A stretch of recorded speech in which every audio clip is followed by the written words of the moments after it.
this is Dave with NTI Online, and today we're going to talk about replacing the flow sensor on your GF200 appliance.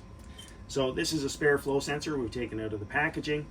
You can see that it has two components. One is the black elbow, which has the turbine wheel inside. That's what sends the signal back to the boiler control to tell it there's water flow.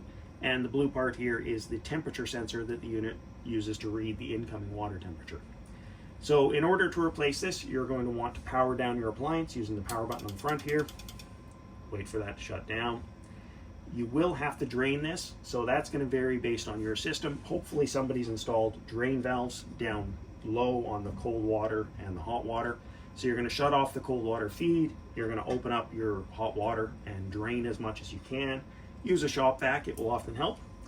At that point, you're then going to remove this clip, and you do that by pushing on these two connections and sliding the clip off. There's 4 screws. You're going to take those out, and then this elbow just comes right off.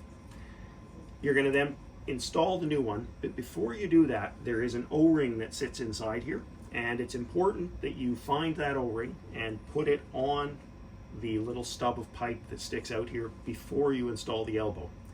If you leave the O-ring in here and then install this, in most cases what will happen is as soon as you put water back to the appliance, you'll have water running out the condensate drain, and it looks like you've got a heat exchanger leak, but in most cases all it is simply this O-ring is not seated correctly.